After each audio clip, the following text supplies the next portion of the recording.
तो प्यारे बच्चों नमस्कार। भोजस्य औदार्यम अर्थात भोज की उदारता, कक्षा 12 2026 में बोर्ड एग्जाम अगर आप देने जा रहे हैं तो ये चैप्टर पढ़ के जाइएगा। भैया जी ये चैप्टर नहीं है, ये आपके लिए रामबाण औषधि है, क्योंकि यहां से दो चीजें क्लियर होती हैं।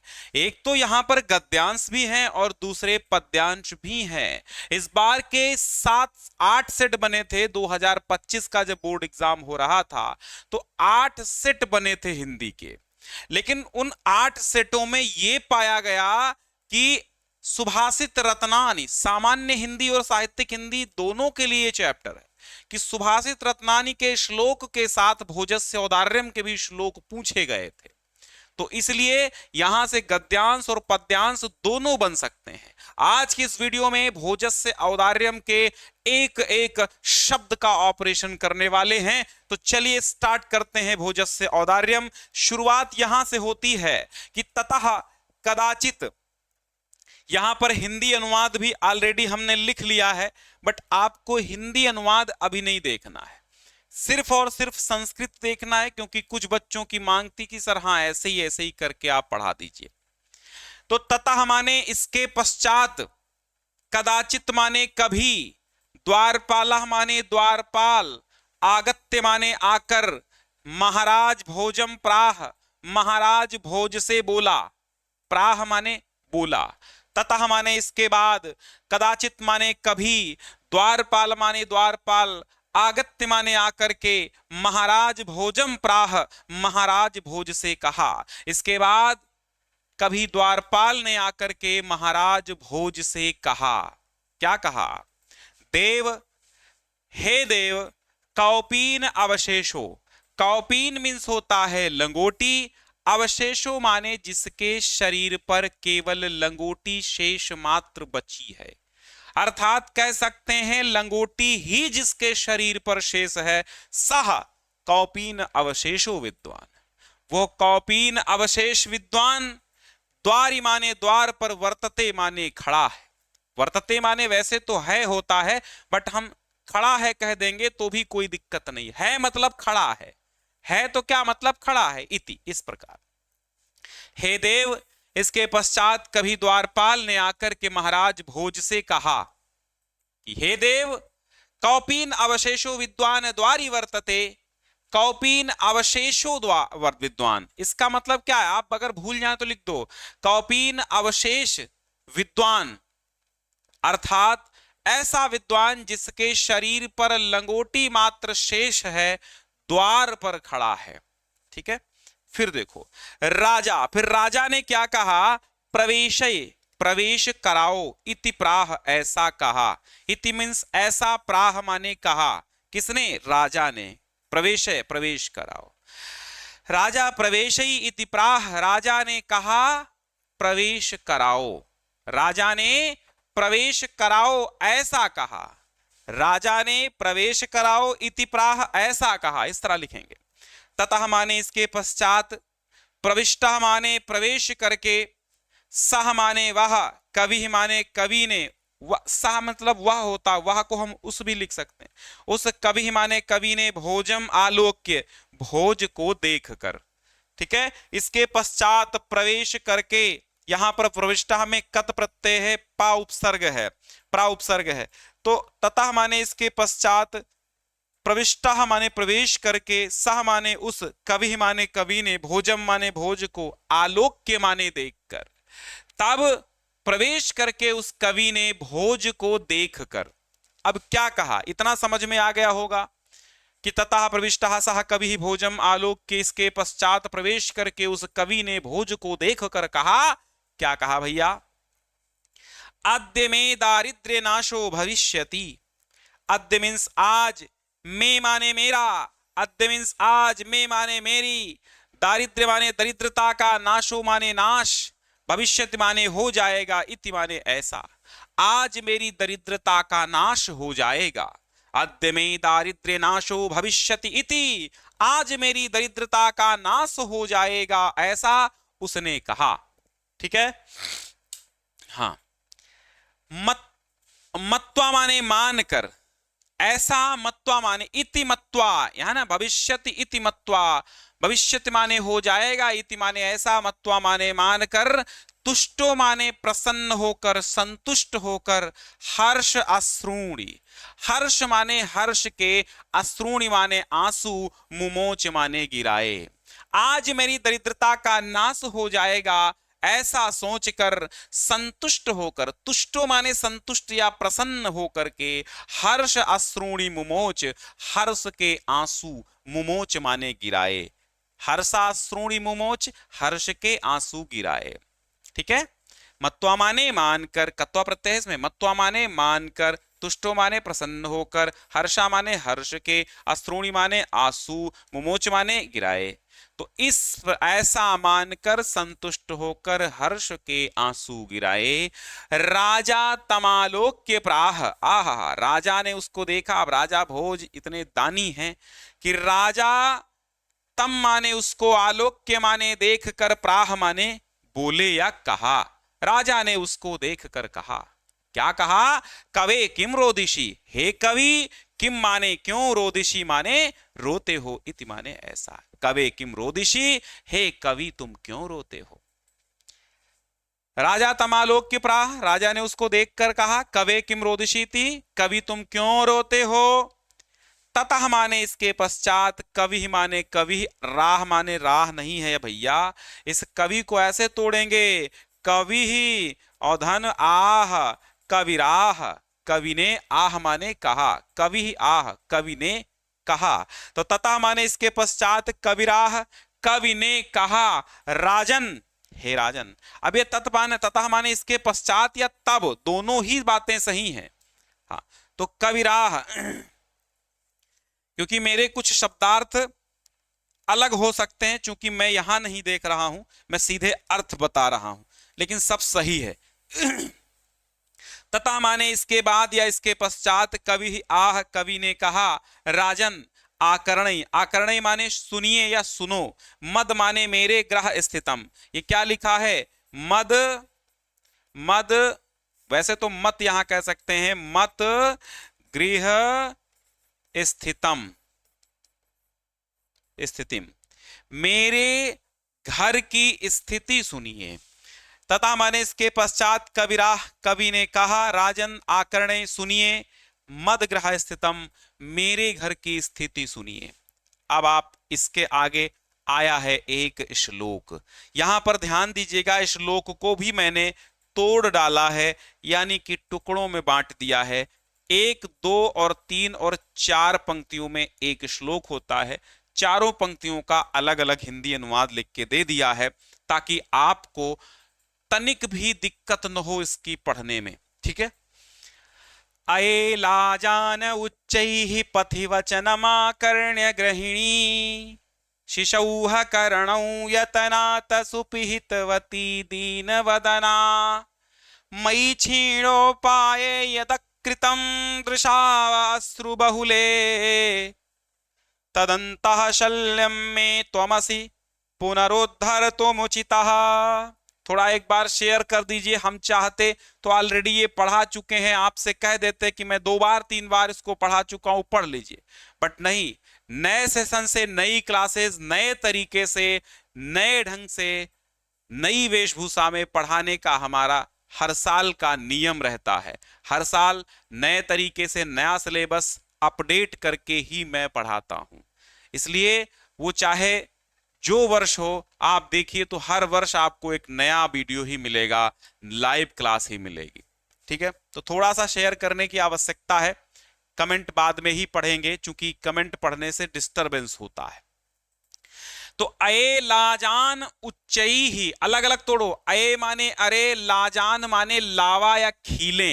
आप जानते हो पॉपकॉर्न जिसको बोलते हो, लैया होती है, लैया और पॉपकॉर्न सब जानते हो ना।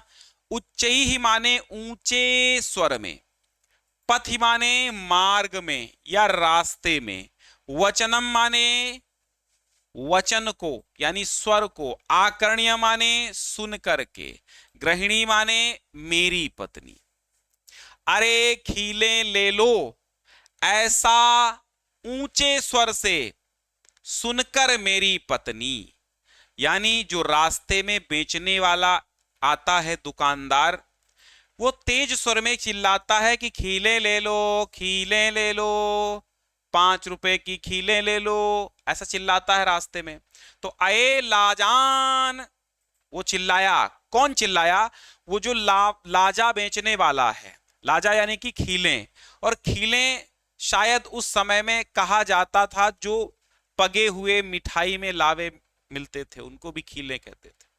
तो आप लाजा का मतलब लैया समझ लो, ठीक है, या फिर आपको लिखना है तो खीले ही लिखना। तो अये लाजान उच्चई ही, अरे खीले ले लो, उच्चई ही माने ऊंचे स्वर में, पथ ही माने मार्ग में या रास्ते पर, वचनम माने वचन को, आकर्ण्य माने सुनकर के, गृहिणी माने पत्नी। अरे खीले ले लो, ऐसा ऊंचे स्वर से, ऊंचे स्वर से बेचने वाले की आवाज को सुनकर मेरी पत्नी ने क्या किया? शिशौह माने दोनों बच्चों के, शिशु माने एक, शिशु शिशौह, बालका बालकौह बालकाह, तो शिशौह का मतलब दो, कर्णौ मतलब दो, द्विवचन।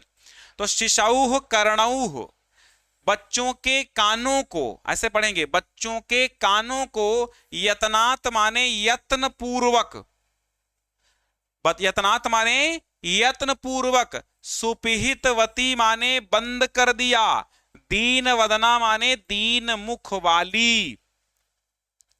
शिशौह कर्णौह यतनात सुपिहितवती दीन वदना, दीन वदना, यहां पर वदन मीन्स होता है मुख, तो दीन मुख वाली मेरी पत्नी ने बच्चे के कानों को यत्न पूर्वक, यत्नात् माने यत्न पूर्वक, पंचमी विभक्ति एक वचन, यत्नात् माने यत्न पूर्वक, सुपिहितवती माने बंद कर दिया, दीन मुख वाली मेरी पत्नी ने। मई माने मुझ, छीणो माने, छीणो उपाय का मतलब होता है उपायहीन, छीण माने जिसका छीण हो गया हो, उपाय माने उपाय, तो छीणो उपाय का मतलब होता है उपायहीन पर।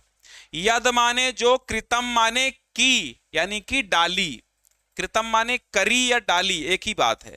दृशाओ माने, दृशाओ माने दृष्टि, अश्रु बहुले, आंसुओं से भरी हुई, दृशौ माने दृष्टि, अश्रु बहुले माने आंसुओं से भरी हुई, या जिसमें आंसुओं की बहुलता थी, ऐसी दृष्टि। दृशाव अश्रु बहुले, आंसुओं से भरी हुई दृष्टि। यदकृतम जो डाली है, मई छीणो उपाय, मुझ उपायहीन पर जो आंसुओं से भरी दृष्टि डाली है। तद माने वाह, अंतः माने अंतःकरण में, शल्यम माने बाण के समान, शल्य माने कील के समान, बाण के समान, ठीक है। मैं माने मेरी, त्वमसि माने तुम ही हो, पुनः उद्धार तुम उचितः, जिसे केवल आप ही निकालने में समर्थ हो। उद्धार तुम उचितः माने उद्धार करने में समर्थ हो या निकालने में समर्थ हो।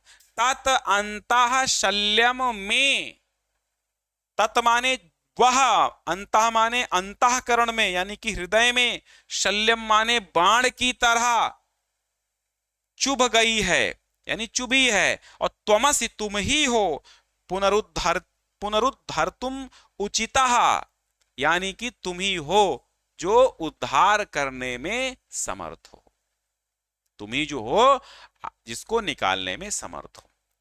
यानी अब फिर से समझिए, अये लाजान उच्चई पथि वचनम आकर्ण गृहिणी, अरे खीले ले लो, मार्ग में खीले बेचने वाले की तेज आवाज सुनकर के मेरी पत्नी। शिशौह कर्णौ यतनात सुपिहितवती दीन वदना, बच्चे के कानों को यत्न पूर्वक बंद करके दीन मुख वाली मेरी पत्नी ने मुझ मई छीणो उपाय, यदकृतम दृशाव अश्रु बहिले, मुझ उपायहीन पर आंसुओं से भरी हुई जो दृष्टि डाली है।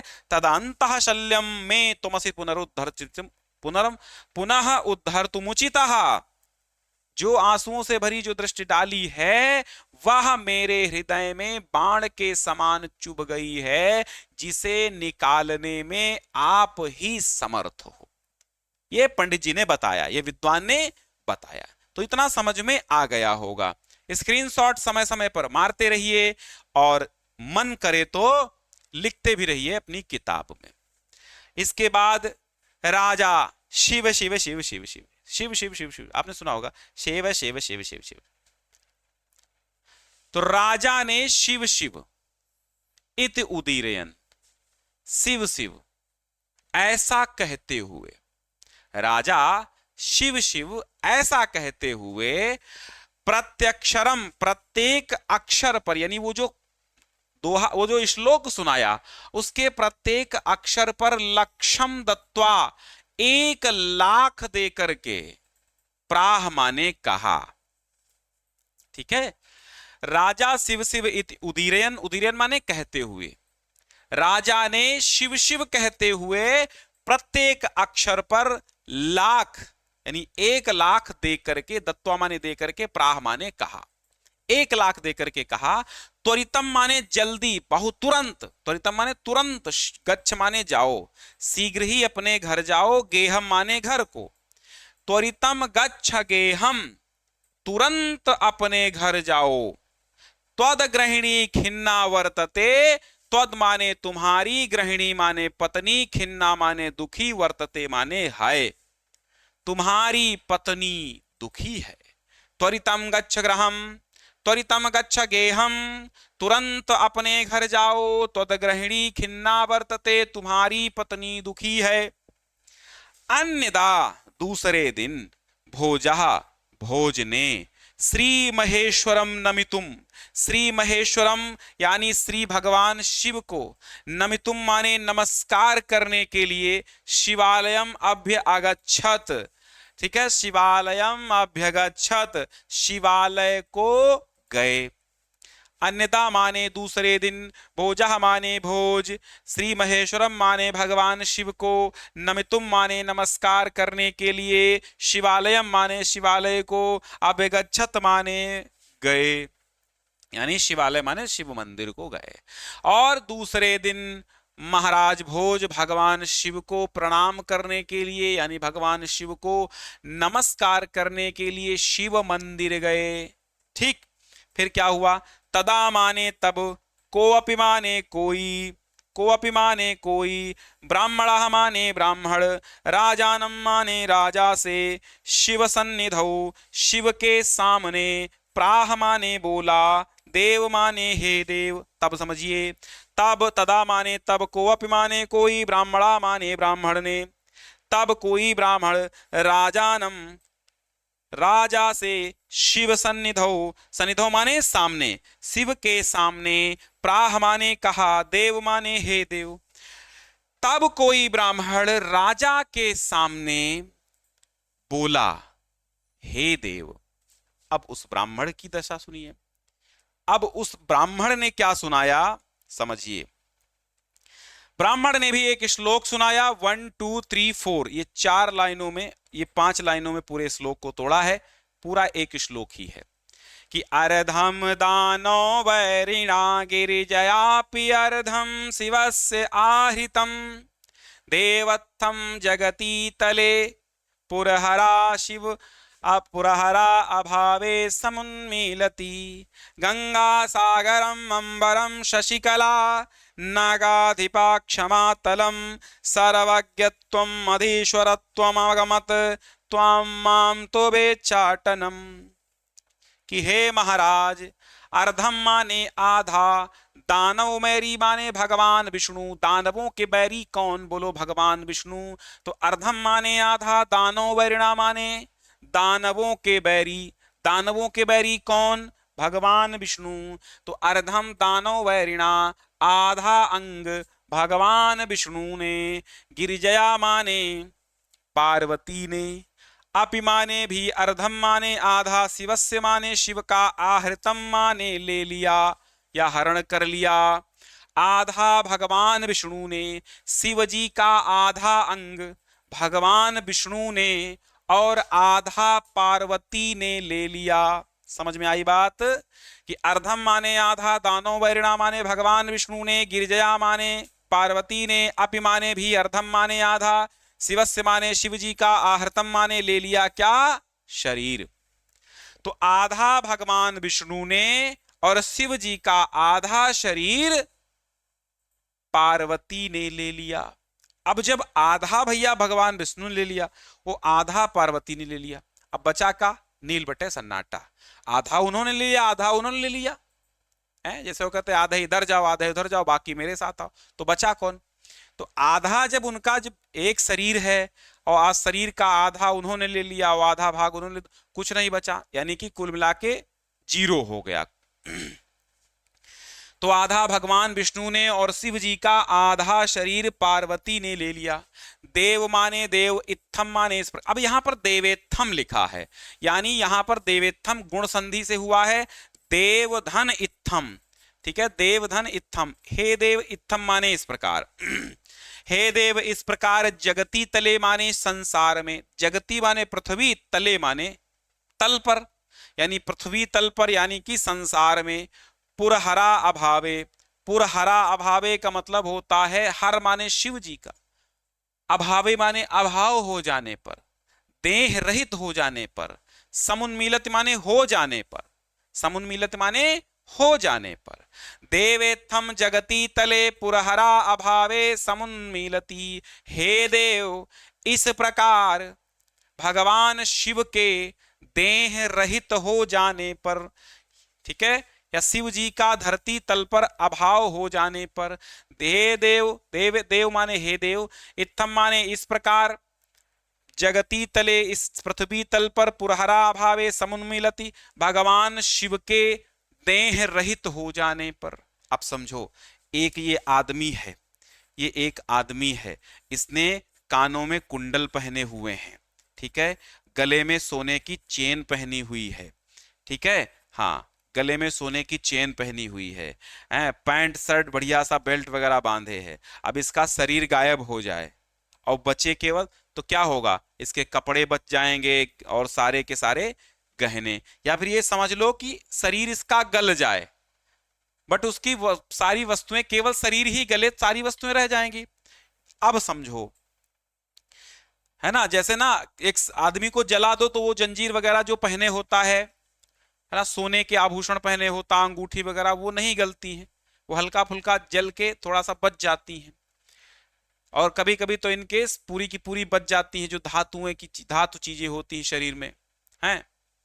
समझ लो कि आपके पैर में, यानी किसी व्यक्ति के पैर में एक पड़ी हुई है, क्या? एक पड़ी हुई है चांदी की रॉड पैर में। अब वो आदमी जल जाएगा तो उसकी रॉड बची रहेगी, ठीक है, तब क्या होगा समझिए। तो इसी तरह हुआ कि भगवान शिव जब आधा भाग पार्वती ने ले लिया और आधा भाग भगवान विष्णु ने ले लिया, अब बचा क्या? जो कुछ भगवान शिव जी के पास था, पहने हुए थे, वो सब कहां जाएगा? अब वो समझिए कि अर्धम दानो वैरणा गिरजया अपि अर्धम शिवस्य आहृतम। आधा दानो वैरी भगवान विष्णु ने और आधा पार्वती ने शिव जी का भाग ले लिया। हे देव इस प्रकार जगती तल में शिव जी का पूर्ण रूप से, शिव जी के देह रहित हो जाने पर गंगा, अब जो जटाओं में गंगा है वो कहां जाएगी भाई? उसे तो नहीं लिया। तो जो गंगा सागरम अंबरम शशिकला और माथे पे चंद्र विराज रहा था, तो गंगा जो थी वो कहां चली गई? गंगा सागरम, गंगा सागर में, अंबरम माने आकाश में, शशिकला माने चंद्रकला, चंद्रकला आकाश में और गंगा सागर में मिल गई। नागाधिपः, नागाधिपा माने नाग धन अधिपः। ये क्या लिखा है? नाग धन अधिपः, अर्थात नागों के राजा। नागराज जो थे, यानी कि शेषनाग, क्षमा तलम माने पृथ्वी तल में, यानी पृथ्वी तल से नीचे, क्षमा तल में यानी कि पाताल में, क्षमा तल माने पाताल में। तो शेषनाग पृथ्वी तल के नीचे पाताल में चले गए। और सर्वज्ञत्व माने सर्वज्ञता, अधीश्वरत्व माने अधीश्वरता, त्वमगमत, त्वम, ठीक है। अब यहां क्या लिखा है? सर्वज्ञत्वम अधीश्वरत्वम अगमत त्वाम, ये अगमत त्वाम लिखा है। सर्वज्ञत्वम माने सर्वज्ञता, अधीश्वरत्वम माने अधीश्वरता, अगमत माने चली गई, त्वाम माने तुझ में, तुम में, माम माने मुझको, तू भिक्षाटनम माने भिक्षाटन, और मुझ में भिक्षाटन आ गया। सर्वज्ञता और अधीश्वरता आप में चली गई और मुझ में भिक्षाटन आ गया। समझ में आई बात? यानी जो भगवान शिव की सर्वज्ञता थी, अधीश्वरता थी, वो राजन तुमको प्राप्त हो गई। शेषनाग पाताल लोक में चले गए, चंद्रमा आकाश को चली गई है, और गंगा सागर में जाकर के मिल गई, और सर्वज्ञता अधीश्वरता तुम में चली गई, और मुझ में सिर्फ क्या बच गया? भिक्षाटनम बच गया। अब ये जो मंदिर में कौन इनको मिलता है? मंदिर में कौन मिला? ब्राह्मण। वो ब्राह्मण ने इनको श्लोक सुनाया। अब राजा भोज ऐसे हैं, कोई श्लोक सुना देता है, श्लोक जबरदस्त होता है, कविता जबरदस्त होती है, तो राजा उसको इनाम जरूर देते हैं। और कितना देते हैं? प्रत्येक अक्षर पर 1 लाख दे देते हैं। तो ये कुल मिला के श्लोक आपको समझ में आया होगा। अगर नहीं आया है तो बैक करके फिर से वीडियो आप देख सकते हैं, क्योंकि मैंने एक एक चीज तोड़ दी है ना। अब कोई दिक्कत नहीं है। राजा तुष्टा तस्मै प्रत्यक्षरम लक्षम ददौ। मैंने कहा ना, तुम भी कविता सुनाते 1 लाख मिल जाता। तो राजा तुष्ट, राजा संतुष्ट होकर के, तस्मै माने उस ब्राह्मण के लिए, चतुर्थी एक वचन, प्रत्यक्षरम माने प्रत्येक अक्षर पर, लक्षम ददौ 1 लाख दिया। राजा ने संतुष्ट होकर के प्रत्येक अक्षर पर 1 लाख दिया। अन्यदा माने दूसरे दिन, राजा माने राजा ने, समुपस्थिताम माने उपस्थित हुई, सीताम माने सीता से, प्राह माने कहा। सीता कौन थी? सीता एक कवयित्री थी, जैसे महादेवी कवयित्री हैं। और ये जो कवयित्री लिखा है, स्पेलिंग बिल्कुल सही है, याद कर लो। कवयित्री की स्पेलिंग यही होती है, और ये बहुत बार सामान्य हिंदी वालों को झेलना पड़ता है शुद्ध शब्द में। तो अन्यदा माने दूसरे दिन, राजा माने राजा ने, समुपस्थिताम माने उपस्थित हुई, सीताम माने सीता से, प्राह माने कहा। दूसरे दिन उपस्थित हुई सीता से राजा ने कहा, सीता नाम की कवयित्री से कहा। क्या कहा? देवी, हे देवी, प्रभातम वर्णई, प्रभात काल का वर्णन करो। प्रभातम माने प्रभात काल का, वर्णई माने वर्णन करो, इति माने ऐसा। सीता प्राह, तो सीता ने कहा। जब राजा ने ये कहा कि देवी प्रभातम वर्णई, हे देवी आप प्रभात का वर्णन करो कविता के माध्यम से, तो सीता प्राह, सीता बोली। क्या बोली? कि बिरल बिरला स्थूल तारा, कलयु सज्जना, मनयु मुने सर्वत्रैव प्रसन्नं भूर्नभः, अपसरति ध्वान्तं चित्तात् सताम्यु दुर्जनः, ब्रजति च निशाक्षिप्रम लक्ष्मी अनुद्यामिनाम्यु। बहुत सुंदर वर्णन किया है सीता नाम की कवयित्री ने। यह भी एक पूरा का पूरा श्लोक है जिसको मैंने तोड़ा है। सीता नाम की कवयित्री ने क्या कहा?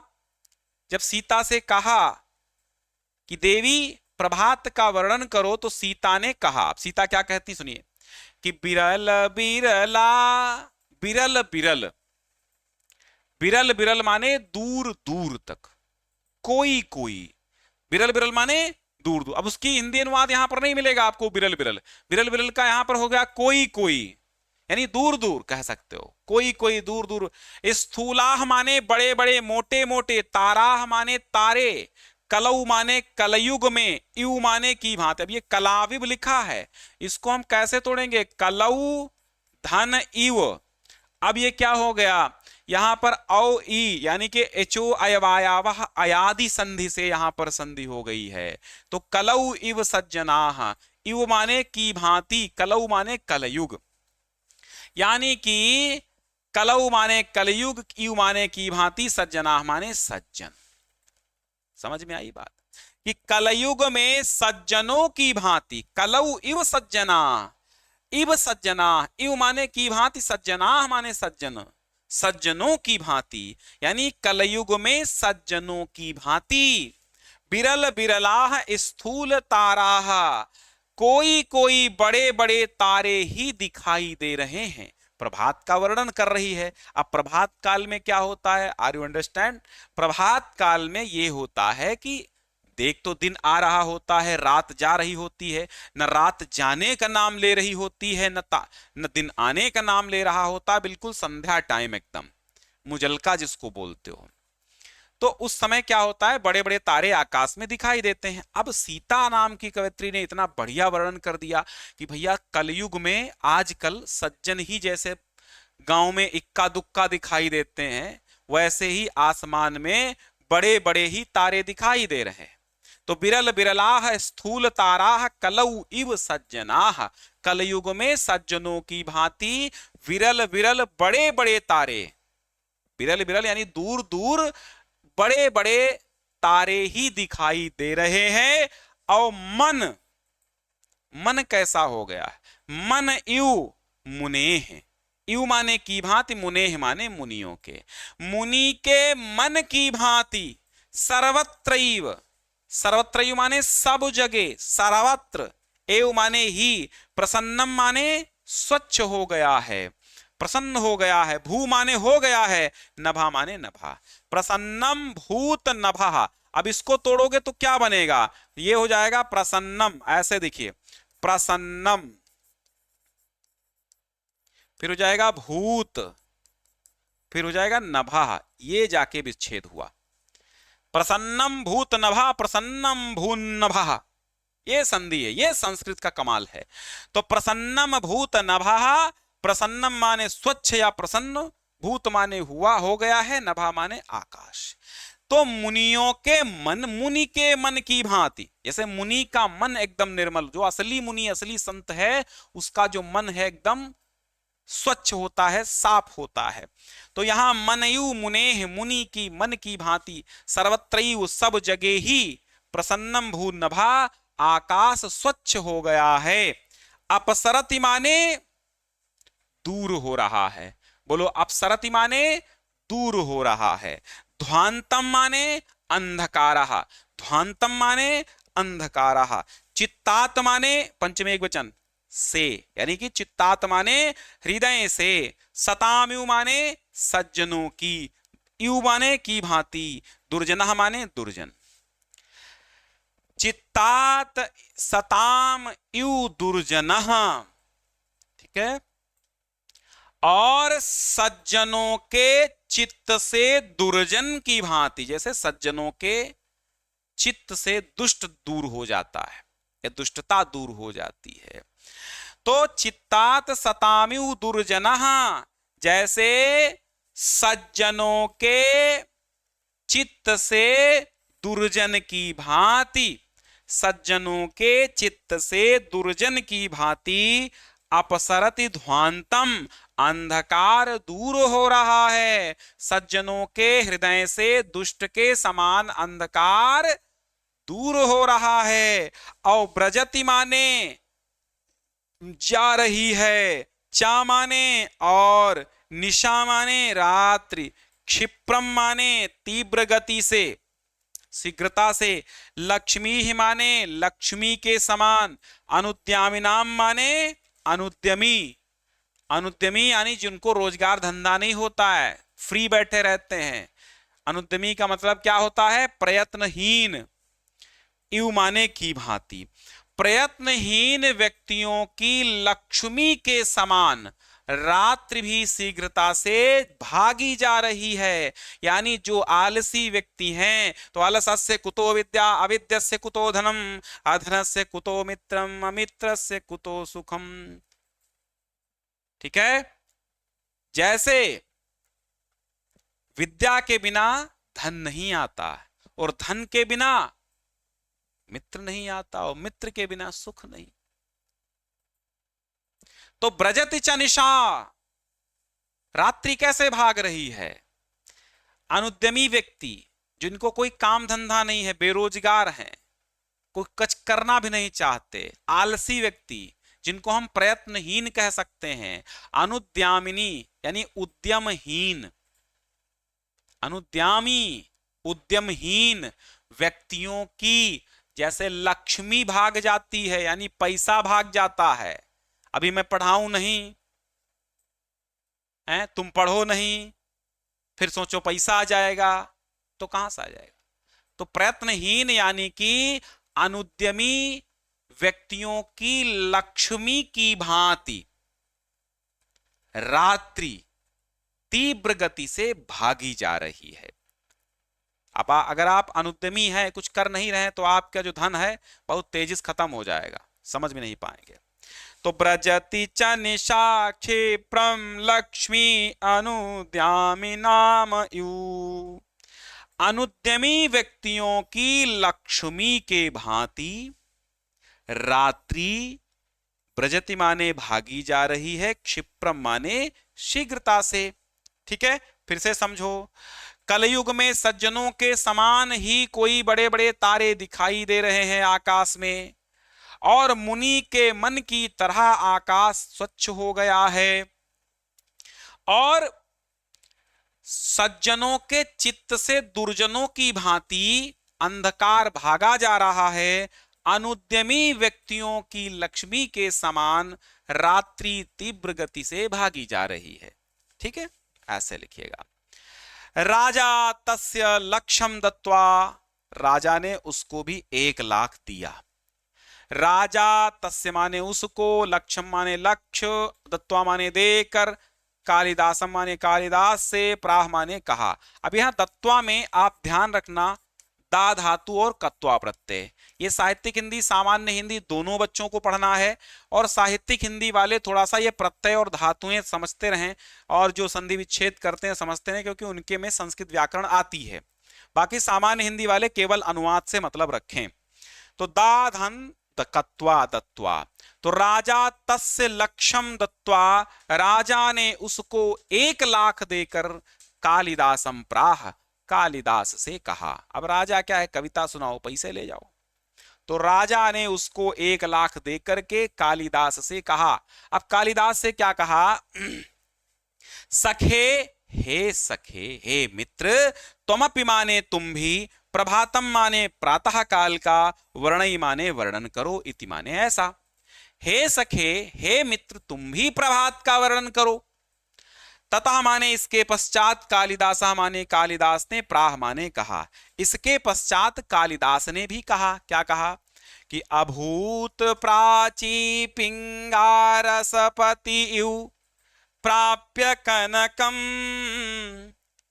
गतच्छाय चंद्रो बुध जन यु ग्राम्य सदसी क्षणं क्षीणा तारा नृपतै युवनुद्यम परा नदी पाराजन्ते द्रविड़ रहितानाम्यु गुणा, द्रविड़ रहितानाम्यु गुणा। ये एक श्लोक है, इसका भी मैंने तोड़ के प्रत्येक लाइन का हिंदी अनुवाद किया है। तो अभूत माने हो गई है, ध्यान देना, अभूत माने हो गई है, प्राची माने पूर्व दिशा, पिंगा माने पीली, रसपति माने पारा, यू माने की भांति, प्राप्य माने मिलने पर, प्राप्त करके, कनकम माने स्वर्ण सोना, कनकम माने सोना। पूर्व दिशा सोने से मिलने पर पारे के समान पीली हो गई है। अब समझो, अब थोड़ा सा प्रभात वर्णन हो रहा है, थोड़ा सा सूर्य उदय होने को है, यानी कि सबसे पहले सूर्योदय के पूर्व का दृश्य है। सूर्य बिल्कुल आने वाले हैं, उनकी लालिमा प्रकाश बिखर रहा है पूर्व दिशा में, पीला पीला एकदम दिखाई दे रहा है। तो कालिदास क्या वर्णन करते हैं कि अभूत प्राची पिंगा रसपति यू प्राप्य कनकम। अभूत माने हो गई है, प्राची माने पूर्व दिशा, पिंगा माने पीली, रसपति माने पारे की भांति, रसपति यू माने पारे की भांति, प्राप्य कनकम माने प्राप्त करके, कनकम माने सोने से, यानी पूर्व दिशा सोने से मिलने पर पारे के समान पीली हो गई है। यानी जैसे जैसे पानमा कत्था डारो चूना डारे लाल हो जाए। तो दो चीजों का मिलन हो रहा है। यानी पारा जब सोने में मिलता है तो पारा, वो उसका नाम पारा नहीं रहता, वो भी सोना हो जाता है। सोने में पारा मिलता है, संगति से है। संगति से गुण होते हैं, संगति से गुण जाए, और बांस फांस की मिस्री एक के मोल बिकाए। तो पारे ने सोने की संगति की तो पारे का नाम खत्म हो गया और वो भी सोना हो गया, स्वर्ण हो गया, उसका नाम भी स्वर्ण हो गया। जो जिसका रत्ती भर का मूल्य था आज वो सोने के समान वो बिक रहा है, सोने से मिलकर के। तो आप भी सज्जनों से मिलेंगे, सज्जन हो जाएंगे, दुर्जनों से मिलेंगे, दुर्जन हो जाएंगे। Depend on your thoughts. तुम्हारे विचारों में क्या है, तुम किससे मिलना चाहते हो। अभूत प्राची पिंगा रसपति प्राप्य कनकम। पूर्व दिशा पूर्व दिशा सोने से मिलने पर पारे के समान पीली हो गई है। और गतः छायो, गतः छाया, अब यहां देखो इसको तोड़ोगे तो क्या हो जाएगा, गतः छाया चंद्रो, ठीक है। हाँ, गतः छाया चंद्रो, तो गतः छाया, गतः छाया गतः छाया, यानी गतः छाया का मतलब छविहीन हो गया है। गतः छाया मतलब छविहीन हो गया। गतः छाया चंद्रो, चंद्रमा छविहीन हो गया है। बुधजन माने विद्वानों के, यू माने समान, ग्राम्य माने ग्रामीणों की, गंवारों की, सदस्य माने सभा में। तो गंवारों की सभा में विद्वानों की भांति गतश्छाय चंद्रो, चंद्रमा छविहीन हो गया है। जैसे 100 गंवार बैठे हों, 100 गंवार बैठे हों, मूर्ख 100 बैठे हों, उसमें एक विद्वान अगर पहुंच जाए तो उसका अपमान हो जाएगा, उसकी बेइज्जती हो जाएगी यार। 100 मूर्खों की सभा में एक विद्वान कुछ नहीं कर सकता, वो छविहीन हो जाएगा। तो जैसे कहा गया गतश्छाय चंद्रो बुधजन इव ग्राम्य सदसी, जैसे जैसे विद्वान गंवारों की सभा में विद्वान के समान चंद्रमा छविहीन हो गया है। ग्रामीणों, ग्रामीण नहीं, यहां गंवार होगा, ग्रामीण मतलब गांव में रहने वाले, और गंवार का मतलब होता है मूर्ख। तो गंवारों यानी अनपढ़, गंवारों की सभा में विद्वानों के समान चंद्रमा क्या हो गया है, छविहीन हो गया है। और क्षणम क्षीणाह तारा नृपतई इव अनुद्यम पराह। क्षणम माने क्षण भर में, क्षीणाह माने क्षीण हो गए, ताराह माने तारे, नृपतई माने राजाओं, इव माने की भांति, अनुद्यम पराह माने अनुद्यमी, अर्थात उद्यमहीन राजाओं के समान क्षण भर में तारे क्षीण हो गए हैं। जैसे बिना काम धंधे के राज्य चलाने वाले राजा जल्द ही नष्ट हो जाते हैं, जैसे उद्योग धंधे जिस देश में स्थापित नहीं होते हैं, व्यवसाय जिस देश में नहीं होते हैं, उस देश में उन्नति नहीं आ सकती है। ठीक उसी तरह जिस देश में राजा अनुद्यमी होगा, राजा उद्यम नहीं लगाएगा, वो देश क्षण भर में गरीबी के कगार पे चला जाएगा। तो गतः, तो क्षणम क्षीणा तारा नृपतई अनुद्यम पराह, तारे क्षण भर में क्षीण हो गए हैं। कैसे, जैसे अनुद्यमी राजा क्षण भर में समाप्त हो जाते हैं। उद्यमहीन राजाओं के समान तारे क्षण भर में क्षीण हो गए हैं। न दीपाह, दीपा माने दीपक, राजंते माने सुशोभित हो रहे हैं। द्रविड़ रहिता नाम यू, द्रविड़ रहिता नाम, द्रविड़ रहिता नाम का मतलब क्या होता है, द्रविड़ माने होता है धन, द्रविड़ रहित धन रहित, द्रविड़ रहित का मतलब होता है गरीब, गरीब या निर्धन। द्रविड़ रहित माने गरीब या निर्धन। द्रविड़ रहिता नाम, द्रविड़ रहिता नाम इव, द्रविड़ रहिता नाम यानी कि निर्धनों की, गुणाह माने गुणों की भांति, गुणाह इव, द्रविड़ रहिता नाम गुणाह इव न दीपा राजंते। और दीपक जो रात भर जल रहे थे, प्रकाश फैला रहे थे, भोर हो रही है। तो न दीपा राजंते द्रविड़ रहिता नाम गुणानाम इव, द्रविड़ रहिता रहित गुणानाम इव, द्रविड़ रहिता नाम नाम इव गुणाह। तो दीपक निर्धनों के गुणों की तरह सुशोभित नहीं हो रहे हैं। न दीपा राजन्ते, दीपक शोभित नहीं हो रहे हैं। द्रविड़ रहिता नाम एव गुणाः, निर्धनों के गुणों के समान दीपक सुशोभित नहीं हो रहे हैं। कहने का मतलब यह है कि अगर आपको डांस आती है उस लेवल की, जिस लेवल की गोविंदा कर लेते हैं, लेकिन आपके पास पैसा कौड़ी नहीं है, तो तुम अपना डांस केवल इधर उधर डीजे में खराब करो, कोई तुमको नहीं पूछेगा, क्योंकि तुम गरीब हो। तो गरीबों के गुण भी सुशोभित नहीं होते हैं और अमीरों के अवगुण भी सुशोभित हो जाते हैं।